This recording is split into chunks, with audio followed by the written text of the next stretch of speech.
아멘. 하나님 말씀은 민수기 16장입니다. 28절부터 30절까지 말씀. 찾으신 줄 알고 제가 봉독하겠습니다. 민수기 16장 28절로 30절입니다. 모세가 이르되 여호와께서 나를 보내사 이 모든 일을 행하게 하신 것이요 나의 임의로 함이 아닌 줄 이 일로 말미암아 알리라. 곧 이 사람들의 죽음이 모든 사람과 같고 그들이 당하는 벌이 모든 사람이 당하는 벌과 같으면 여호와께서 나를 보내심이 아니거니와 만일 여호와께서 새 일을 행하사 땅이 입을 열어 이 사람들과 그들의 모든 소유물을 삼켜 산채로 수올에 빠지게 하시면 이 사람들이 과연 여호와를 멸시한 것인 줄을 너희가 알리라. 아멘. 잠시 기도합시다. 사랑의 하나님 아버지, 민수기의 말씀을 통해서 주시는 주님의 교훈을 계속해서 우리가 듣고 있습니다.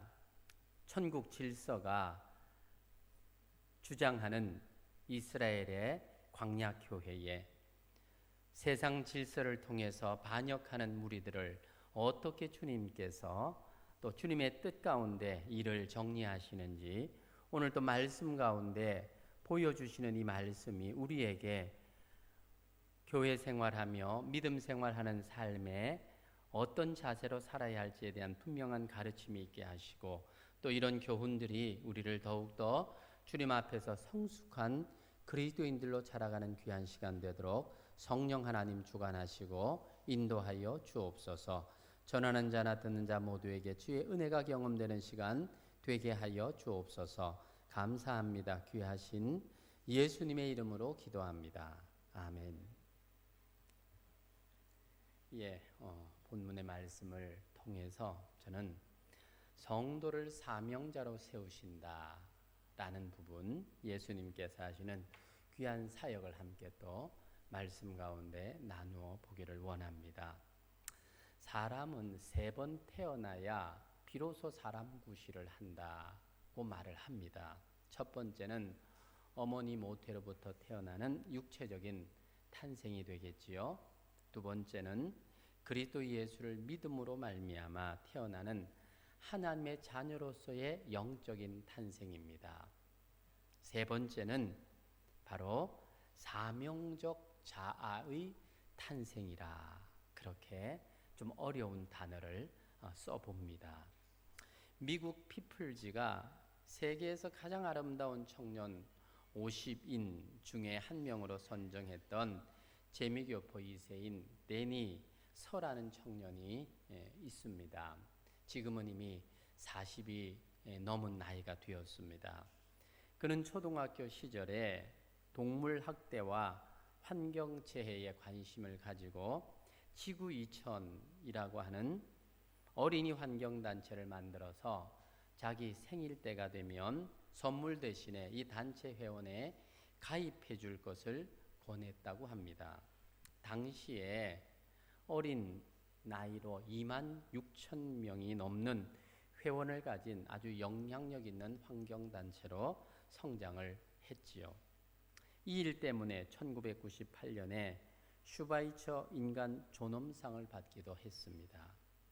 이제는 웰빙을 넘어서 로하스, 즉 사회적 웰빙을 주장하면서 지금 미국에서는 이 영향을 받아서 거의 50%가 반 이상이 로하스적으로 살아간다고 합니다. 즉 사회적 웰빙을 위해서 자신들이 할 수 있는 많은 부분을 그렇게 삶 속에 적용하며 산다는 말입니다.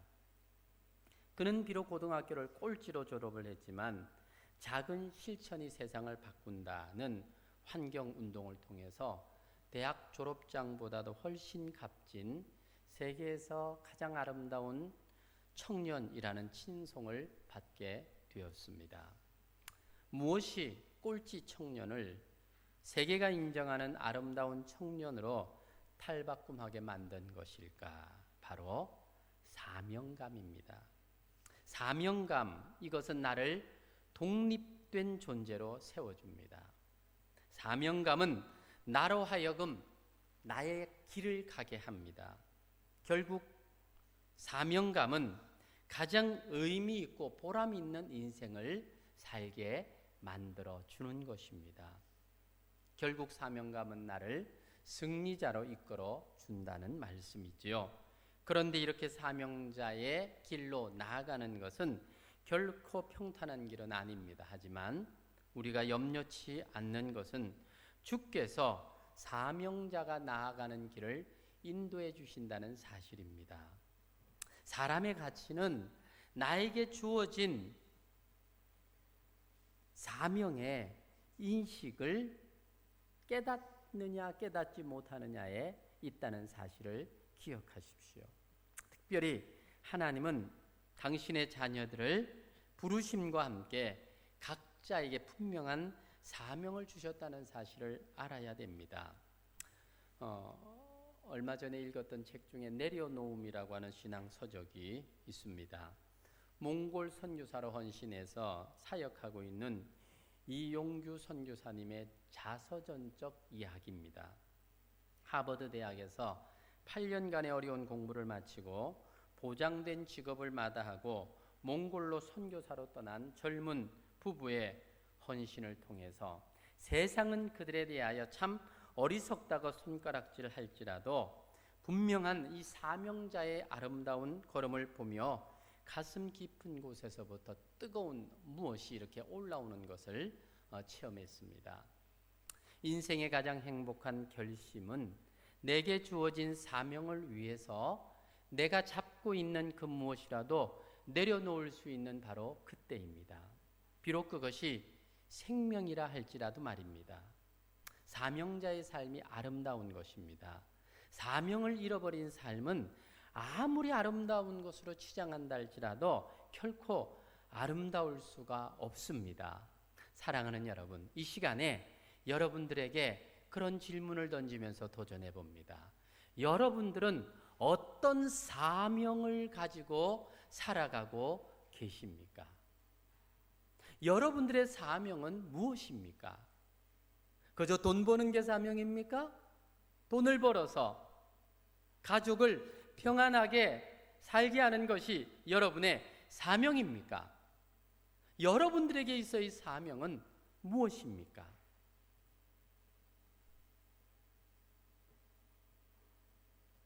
오늘 성경 본문을 통해서 보고 있는 이 모세의 삶은 하나님이 부르셔서 이스라엘의 영도자로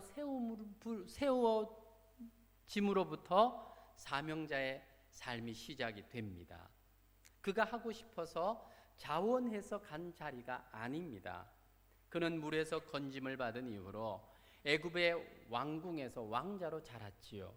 하지만 자기 힘으로 이스라엘 백성들의 편에 서서 이스라엘 백성을 괴롭히는 애굽의 군인을 죽인 일 때문에 도망해서 광야에서 40년을 숨어 지내야 했습니다. 광야에서 하나님의 부르심으로 80이 되어서야 다시 이스라엘 백성들 앞에 설 수가 있었지요.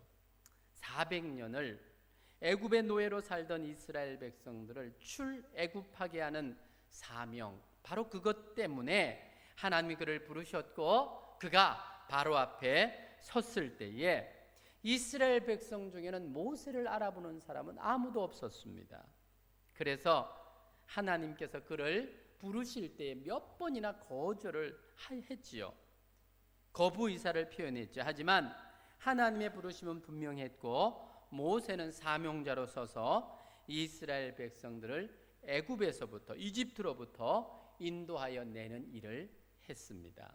하나님의 강권적인 역사, 그것이 바로 왕을 항복하게 만들었고 모세는 이 천국 질서로 이스라엘의 지도자가 된 것입니다. 그런데 이스라엘의 광야 교회가 문제가 생기면 항상 부각되는 문제가 있었습니다. 누가 당신을 우리의 지도자로 세웠느냐라는 것입니다. 다르게 말하면 우리는 당신을 지도자로 세운 적이 없다는 겁니다. 좋을 때는 하나님의 특별한 역사를 통해서 기적과 이적이 나타날 때는 인정을 했지만 또 어려움을 당하면 이 지도자를 향해서 우리가 언제 당신을 세운 적이 있느냐? 당신이 왜 우리의 지도자냐? 라고 하는 질문은 끊임없이 있었던 겁니다. 바로 두드러지게 반역했던 사람들이 누굽니까? 고라와 다단과 아비람이었습니다. 그들은 이스라엘의 총회가 인정하는 250명의 지휘관들을 포섭했고 대부분의 백성들을 인간 질서를 통해서 설득을 한 거지요. 우리가 언제 모세를 우리의 지도자로 세웠느냐? 우리가 투표를 한 적도 없고 인준해 준 적도 없지도 않느냐? 그런데 그가 우리의 지도자가 되었고 그는 자기 형을 대제사장으로 세우지 않았느냐? 이런 불합리하고 이런 뭡니까? 이 감추어진 속에서 이렇게 작당을 해서 모든 지도권을 다 가지고 있다는 거, 이거 우리가 인정할 수 없다. 그런 설득에 많은 사람들이 넘어갔지요. 그래, 맞아. 당신 말이 맞습니다. 당신보다 훨씬 못한 그들인데 어떻게 그들이 우리의 지도자가 될 수 있습니까? 그러한 질문, 그러한 반역, 바로 그것이 우리가 지금까지 읽었던 본문 바로 앞에까지의 상황들이었음을 우리가 말씀을 통해서 들어왔습니다. 자, 오늘 본문은 모세가 하나님께서 자기를 세워서 이스라엘의 영도자가 된 것을 확인시키는 사건이 나옵니다. 이런 관점에서 오늘 본문을 같이 한번 읽어보도록 합시다. 28절에서 30절입니다. 시작. 모세가 이르되 여호와께서 나를 보내사 이 모든 일을 행하게 하신 것이요 나의 임의로 함이 아닌 줄을 이 일로 말미암아 알리라. 곧 이 사람들의 죽음이 모든 사람과 같고 그들이 당하는 벌이 모든 사람이 당하는 벌과 같으면 여호와께서 나를 보내심이 아니거니와 만일 여호와께서 새 일을 행하사 땅이 입을 열어서 사람들과 그들의 모든 소유물을 삼켜 산채로 수울에 빠지게 하면 이 사람들이 과연 여호와를 멸시한 것인 줄을 너희가 알리라. 모세는 자신이 하나님이 주신 사명으로 살아왔다고 선포하고 있습니다. 하나님의 주신 사명을 따라 보내심을 받고 여기까지 왔다는 사실을 말하면서 지금 자신에게 주어진 이 영도자로서의 직분, 그리고 아론에게 주어진 이 대제사장의 직분, 이것이 결코 스스로 취한 것이 아니라 하나님께서 주셨다. 즉 천국 질서로 되어진 일이었다 라고 하는 말을 하면서 확신 있게 선포를 합니다. 세상 질서를 가지고 그들을 반역하고 있는 고라와 그 무리들을 하나님이 어떻게 벌을 주실 것인지에 대한 확인할 것이라고 선포하고 있습니다.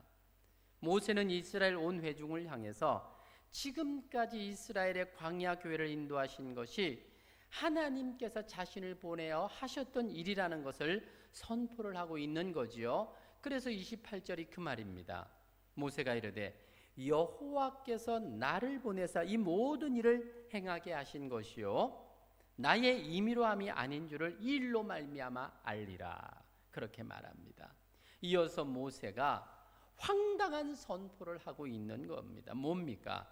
이들이 벌을 받아 죽게 될 것인데 보통 사람들처럼의 죽음이 아니라 새 일, 즉 땅이 입을 열어 이들을 삼킬 것이라고 하는 선포를 합니다. 그렇게 하지 않으면 하나님이 자신이 하나님이 보내신 사명자가 아니라고 그렇게 황당한 말을 하고 있습니다.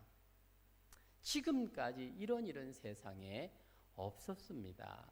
즉 지진이 일어나서 땅이 갈라지고 그렇게 무뎌진 그런 일들은 혹 우리가 역사 속에서 알지요. 그런데 이렇게 갑자기 땅이 갈라지고 그 속에 사람들과 재물들이 다 빠져서 마치 지옥에 빠지는 것처럼 그런 광경을 너희가 볼 것이다. 그런 말을 한 거거든요.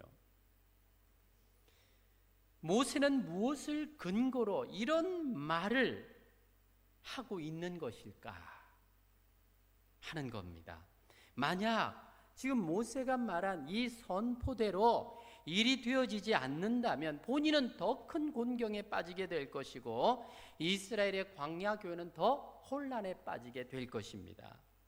모세의 사명이 하나님께로부터라고 하는 것은 분명하지만 잘못하면 모세의 이 사명에 대해서 큰 불신을 초래할 수도 있는 그런 선포였다는 말입니다. 모세는 왜 공적으로 이런 무모한 선언을 하고 있는 것일까요? 모세는 이스라엘의 신정정치 최초의 사사입니다. 그에게 주어진 사명은 그 백성을 가나안 땅으로 인도하는 게 사명입니다. 그가 호렙산에서 양을 칠 때에 가시떨기 나무에 여호와의 불을 통해서 부름을 받았습니다. 출애굽기 3장 4절로 10절 내용에 보면 제가 좀 약해서 읽어줍니다. 여호와께서 그가 보려고 돌이켜 오는 것을 보신지라 하나님이 떨기나무 가운데서 그를 불러 이르시되 모세야 모세야 하시며 이제 내가 너를 바로에게 보내어 너에게 내 백성 이스라엘 자손을 애굽에서 인도하여 내게 하리라. 모세는 그곳에서 아브라함의 하나님, 이삭의 하나님, 야곱의 하나님을 만납니다. 하나님은 그곳에서 모세에게 심지어는 자기의 이름까지 알려줍니다. 모세가 내가 하나님이 보내서 당신들 앞에 왔다라고 이스라엘 백성들에게 말하면 그들은 분명히 나를 믿지 않을 겁니다. 하나님이 누구냐라고 물으면 내가 뭐라고 대답하겠습니까? 그때 하나님께서 모세에게 뭐라고 말합니까? 나는 스스로 있는 자 아니라. 이 말은 원어상으로 보면 나는 약속의 신실한 자다, 그런 의미를 가지고 있는 말입니다. 그곳에서 하나님은 자신을 보여주시면서 모세에게 분명한 사명을 확인시켜 줍니다. 그랬기 때문에 모세는 자신에게 주어진 사명과 자신의 직분이 결코 사람에게서 난 것이 아니라 하나님이 주셨다는 사실을 확신했습니다. 세상 질서로 합리적인 방법으로 반역하는 고라와 그 무리들에게 천국 질서의 신실함을 보여줄 필요가 있었던 것이지요. 모세가 아는 하나님은 살아계신 하나님이시고 그에게 사명을 이루실 하나님이라는 사실을 추호도 의심치 않았습니다. 그가 얼마나 하나님의 부르심 앞에 거절을 많이 했습니까? 이런저런 핑계대면서 못하겠다고 거부 의사를 표현할 때 하나님은 그의 모든 투정을 들어주시면서 결국 내가 할 것이다 라고 하는 확신과 용기를 불어넣어 주지 않습니까? 모세가 아는 것은 하나님이 하시는 일은 분명히 하나님께서 이루실 것이라고 하는 확신이었습니다. 지금 고라가 반역하고 있습니다. 자신이 하나님이 세운 지도자라고 하는 것을 의심하면서 믿지 못하겠다고 말하고 있습니다. 그럼에도 불구하고 모세는 확신을 가지고 있습니다. 하나님께서 나를 세워주셨으니까 저들의 반역을 하나님께서 막아주실 것이라고 하는 확신이 있었습니다. 이런 확신 속에서 모세가 감히 이런 제안을 한 겁니다. 하나님이 하시는 특별한 일을 지금 너희가 볼 것이다. 이건 무엇을 우리에게 말해줍니까? 사명자는 확신의 삶을 산다는 것입니다. 지금 만약에 모세에게 있어서 자기의 주어진 이 사명이 스스로가 만든 이스라엘 지도자가 되기 위해서 스스로 만들어낸 그런 것이었다면 감히 어떻게 이런 무모한 표현들, 제안들을 할 수가 있겠습니까? 감히 할 수 없지요. 그런데 하나님이 나를 세웠고 하나님이 당신을 해가실 거니까 지금 이 자리에서 정말 하나님의 살아계심과 자기에게 주어진 이 귀한 사명에 대해서 하나님이 확신시켜 줄 그 사건이 필요했는데 거기에 대한 제안을 모세가 지금 그렇게 말하고 있는 거예요. 새 일, 즉 땅이 열려서 그 속에 이 반역하는 무리들과 재산 모든 것을 다 수올 속에 빠뜨릴 것이다 라고 하는 이 제안, 이것은 하나님께서 모세의 마음에 주신 이 사명의 확신이 할 수 있었던 그런 제안이었음을 알 수가 있다는 것이지요. 그러니까 하나님이 주신 분명한 사명을 가지고 사는 사람은 확신 있는 삶을 삽니다. 이게 내가 해야 될 일인가 아닌가 의심이 아니에요. 확신의 삶을 삽니다. 모세의 확신 있는 삶의 모습, 사실은 이 땅의 구원자로 오신 사명의 삶을 사셨던 예수님의 모습을 우리에게 보여주고 있는 사건이기도 합니다.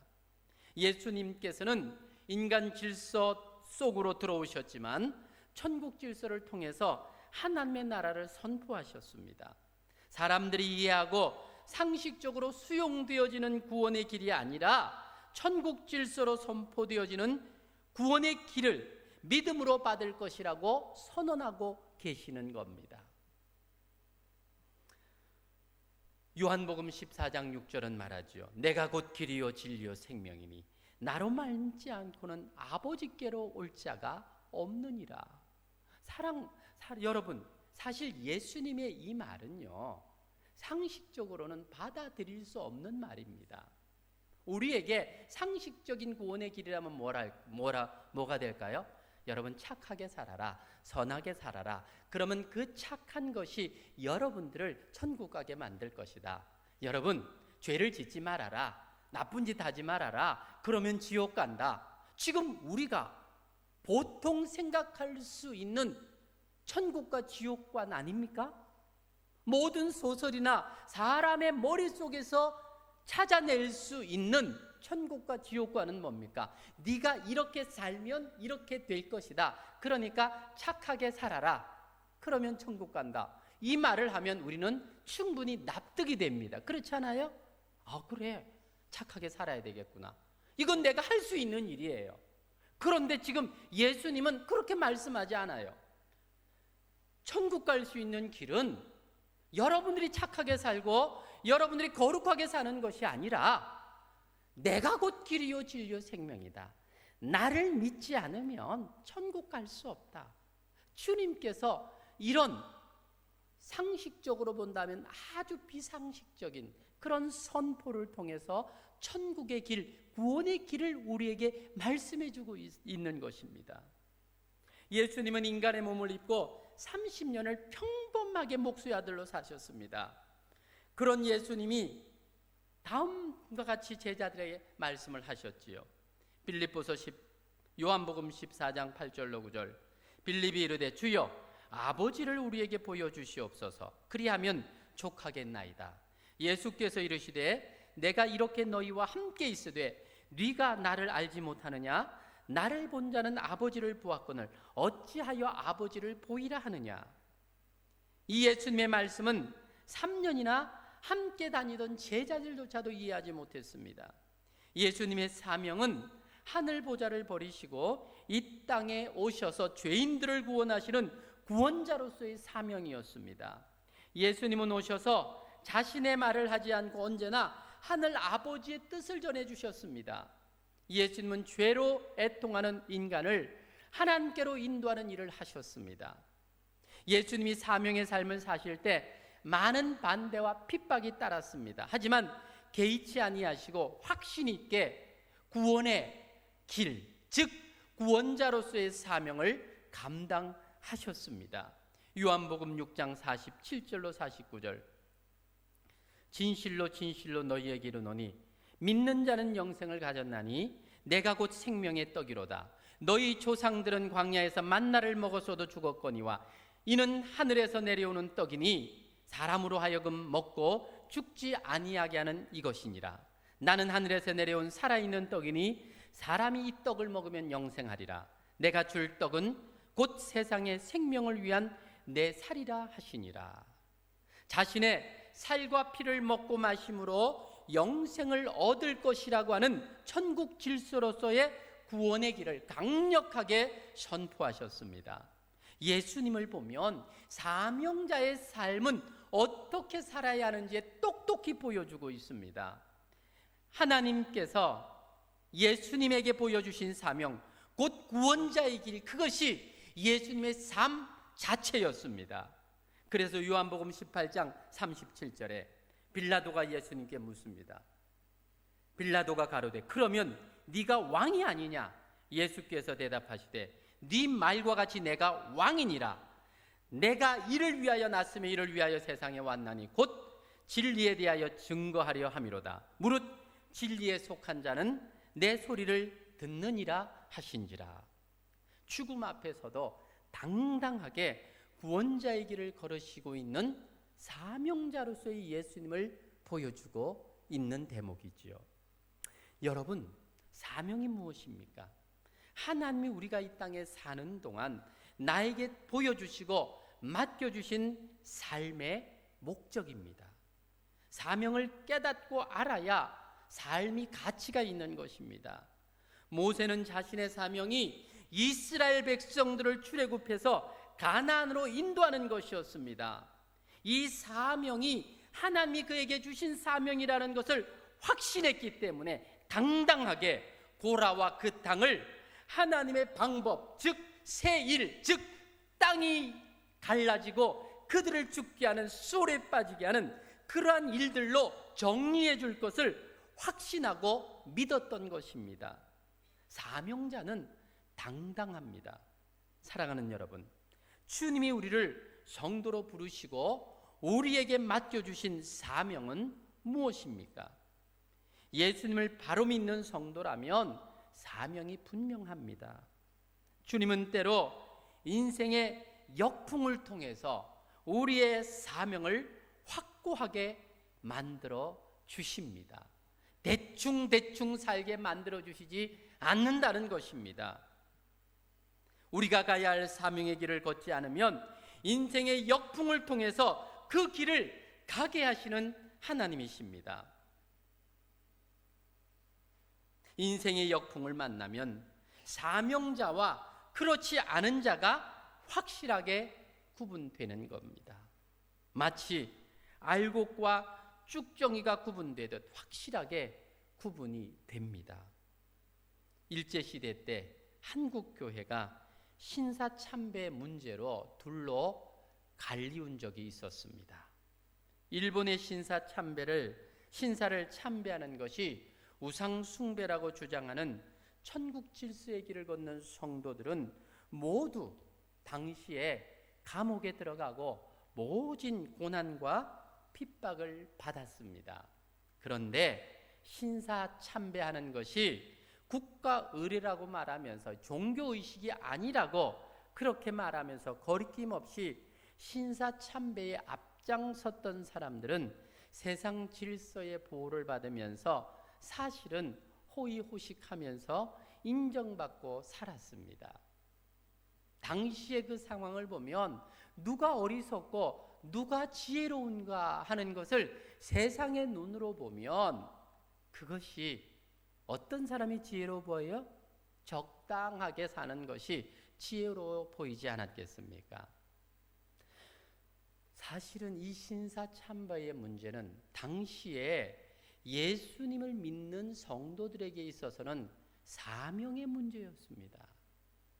진정한 성도는 사명을 위해서라면 생명에 위협이 닥친다 할지라도 이 사명을 놓칠 수가 없는 겁니다. 그래서 당시에 많은 사명의 사람들이 옥중에서 순교를 당했지요. 우리가 아는 주기철 목사님, 또 여러분들이 있습니다.